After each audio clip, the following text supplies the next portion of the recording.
4, follow traffic, clear visual approach, runway 4 right, maintain 17, John Austin, 5 mile final. Alright, 17 till 5 out. How to begin an important conversation about sustainability with your company principal. From the National Business Aviation Association, this is Flight Plan. I'm Rob Finfrock. As the global business aviation sector continues on the path toward net zero carbon emissions by 2050, it's more important than ever for flight departments of all sizes to make sustainability not just a buzzword, but an active part of their operations. That said, it's understandable if flight department managers aren't sure of where to begin in pitching sustainability to their company principal. To help answer that concern, I'm pleased to welcome today Bas de Bruin, a Senior Director of Aviation, and John Benjamin, an International Captain. Both work for Fortune 500 companies, and both are members of NBAA's Sustainability Subcommittee. John, let's begin with kind of the overarching question in all of this. How integral can a flight department be to a company's overall sustainability program? A flight department manager needs to be the company expert on sustainability as it pertains to aviation. They need to find out whether the company that they're working for, the principal that they're working for, has an ESG team, has a program, or even goals. And from there, they need to know whether that team knows or is even thinking about aviation in their program. I've talked with a flight department who began working on an aviation sustainability program. The director thought they were ahead of the game. And when they engaged their corporate ESG team, they found out that that team had already tracked the aviation department's emissions and had offset them by 100%. Now you can contrast that to another company when they contacted that ESG team. The ESG team said, we hadn't even thought about you. We'd completely forgotten you were there. That's interesting. We focus so often in our industry on aviation carbon emissions, but at the same time, those are usually a negligible amount of a company's total CO2 output. But as a public relations standpoint, people are far more interested in the CEO or the executive's carbon emissions. John mentioned that you need to become a subject matter expert on sustainability pertaining to the aviation operation. But at the same time, you need to also become a subject matter expert as to what the company's sustainability goals are. We need to recognize that business aircraft and their operations are there to support the overarching mission and vision of the company. You should then also know and understand that more and more companies are setting sustainability goals. Typically, they're targeting a reduction in Scope 1 emissions, that's emissions, CO2 emissions from burning jet fuel, in this case, of about 50% by 2030. That's a typical target. And mind you, that's only 5 years away. Then you can try to figure out, well, how can we achieve that goal from a corporate aviation perspective? Even though the emissions aren't that large compared to the overall company's emissions, it is about the perception of flying business aircraft, corporate aircraft. We see it in the media all the time. And we do need to contribute to reducing these CO2 emissions to align with the company goals. And then you can frame those initiatives in return on investment, but not just financially, but reputationally and operationally. And that's what drives principals. They're usually driven by long-term impact. And then last, I think you should understand that, you cannot go at this alone. Corporate flight departments typically operate somewhat in silos, very limited communication with teams outside of their direct periphery. You need to step out and you need to communicate, for example, with your sustainability team if you have one. If you don't have one, you need to talk to your accountable executive to determine how the aviation function can contribute to the corporate goals. Hey, we need to tie into these corporate sustainability goals. So you need to have some level of knowledge on that and align with the company. As you both know, sustainable aviation fuel is one tool toward reducing aviation carbon emissions. Bas, how might a flight department manager pitch the use of SAF to their principal? SAF is one tool in the toolbox of reducing emissions. There's others as well, but indeed, SAF is a critical tool in reducing the carbon footprint of business aviation. It has the most impact. It certainly helps in aligning your flight department with the overall sustainability efforts of the company. It's also sending a powerful message about the company's commitment to environmental leadership. You can communicate internally hey, we're procuring SAF, we're buying 5 or 10% per year sustainable aviation fuel. Let's start small because I understand there's cost involved, additional cost.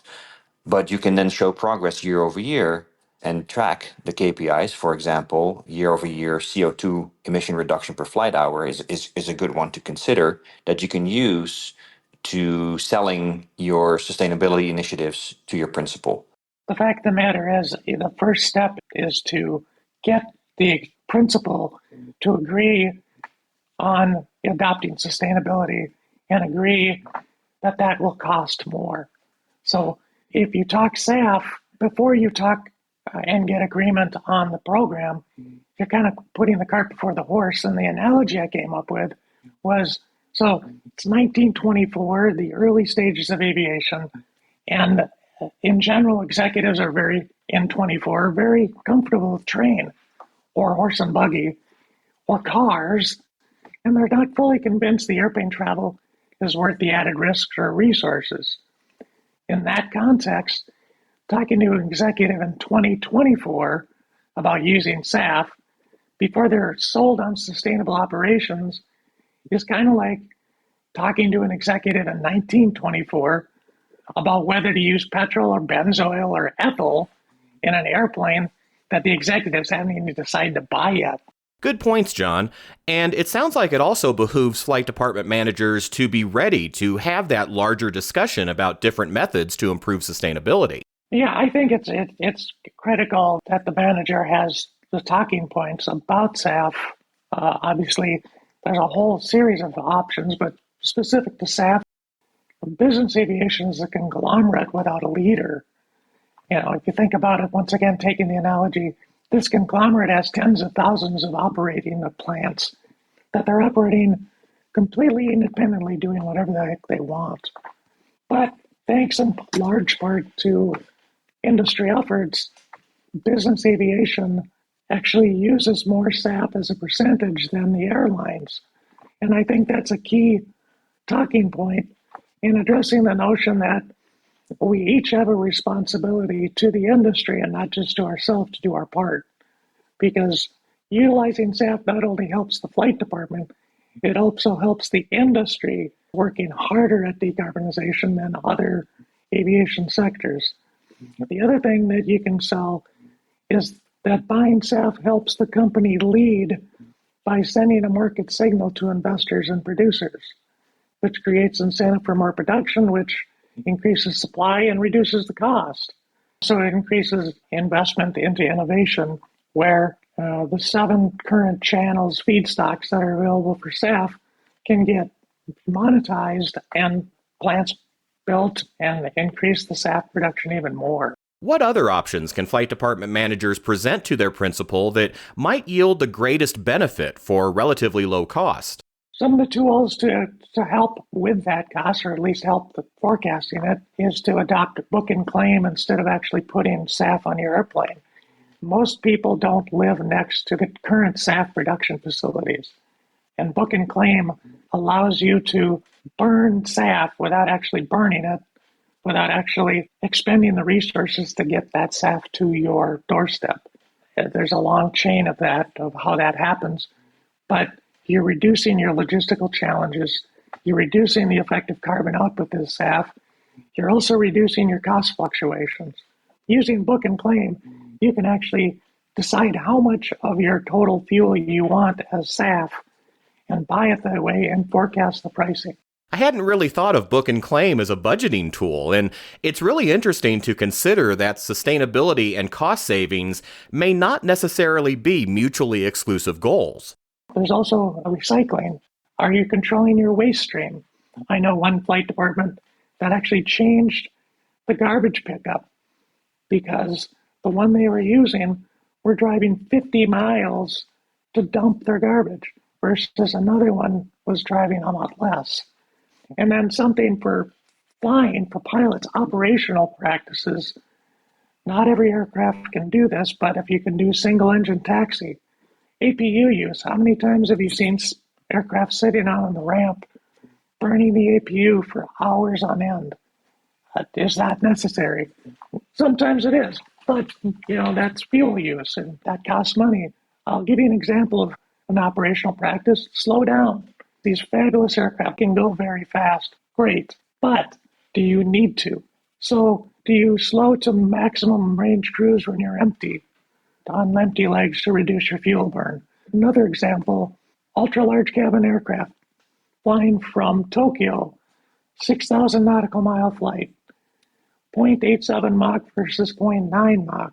On that 6,000 nautical mile flight, slowing down 0.03 Mach adds 3% time savings, but it costs 14.5% more fuel. Does the principal really need that 20 minutes? Is that worth it? Now, obviously, it costs more per hour to operate the aircraft, and you have to factor that in too, but which metric do you want to look at? You can also fly and make a practice of flying the optimum altitudes at all times. That's another option available to you. So it's not just about, hey, let's burn SAF.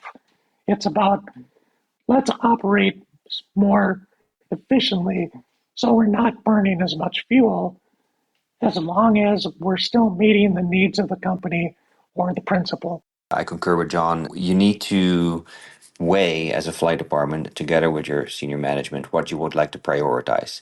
I mean, if you fly slower, obviously you're going to build up flight time, so you have increased maintenance costs on your engines and airframe, and that needs to be considered as well. So it's a balancing act, and then and take into account the time lost from that cruise, 20 minutes that John mentioned.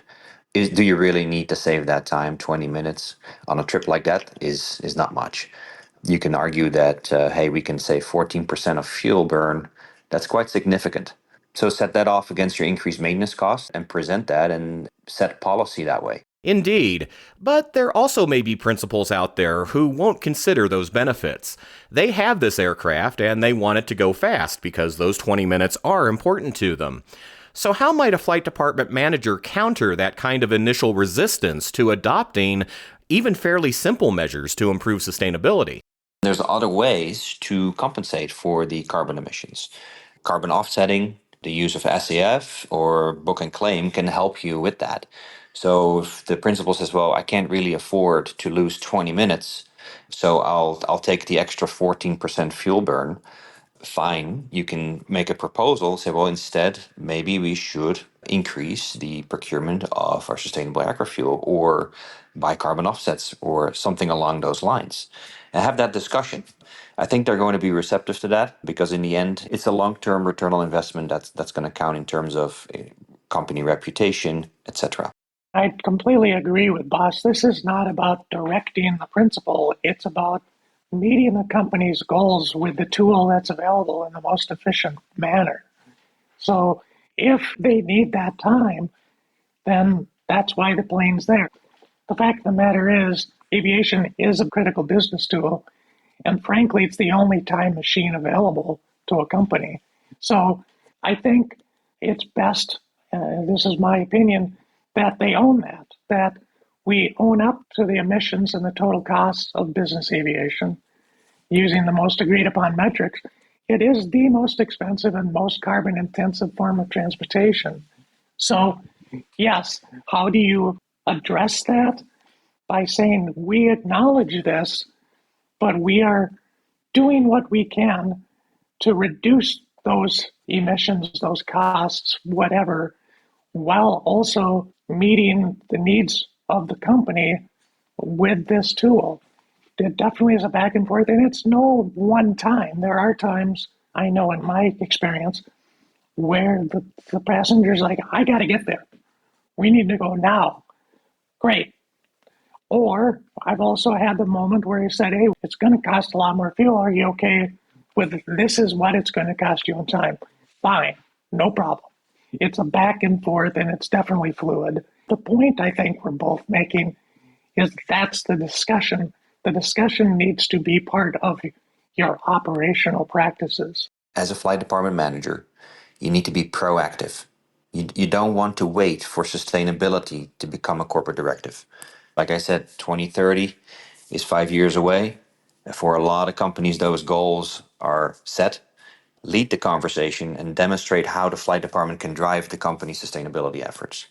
And then secondly, tie the sustainability to the company's mission and values, whether those are focused around cost savings, corporate responsibility, time savings, we talked about that, innovation, to make the message more relevant to the principal. And then last, I would say that sustainability is not only an environmental necessity, but also a form of corporate responsibility and stakeholder engagement. And I think this approach is increasingly more important in how companies are judged by their customers and their employees. So with that, I think if you do all that, you can show how leading aviation sustainability positions your flight operation as a vital part of the company's holistic success, and both operationally and reputationally. John, I understand you and Boss will be discussing this subject further at this year's Business Aviation Sustainability Summit, taking place throughout the 2024 NBAA Business Aviation Convention and Exhibition, coming to Las Vegas from October 22nd through the 24th. I also understand you'll be unveiling a new tool to assist flight operations in setting their sustainability targets. Our working group created a calculator that's accurate to within a few percent, but it gives ballpark ideas of, hey, I want to do sustainability. I want to go and buy SAF and I want to get carbon offsets. It focuses on a couple of primary metrics that we talked about as engaging your ESG team and your company's goals of what year does your company want to meet a particular target? What is that target? And then with those two criteria, you can enter your company's budget. You can enter how much SAF you want to use as a percentage of overall operations. And you can enter the aircraft that you have that you've budgeted. How many hours do you fly those aircraft? And what's the average fuel burn? And the calculator puts out, hey, it's going to add this percent to your budget. Because a lot of the time, that's the first question after, hey, boss, let's talk about sustainability. That session, Navigating Sustainability, Leading Upwards and Downwards in Sustainability Communication, will take place Tuesday afternoon at NBAA Base, and you can learn more about the show by reviewing the program schedule at nbaa.org/BACE.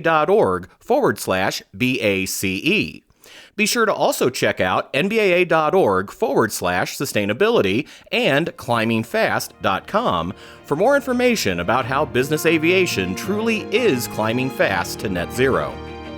And that's the latest from the National Business Aviation Association. Be sure to subscribe to Flight Plan on Apple Podcasts, Google Podcasts, or Spotify.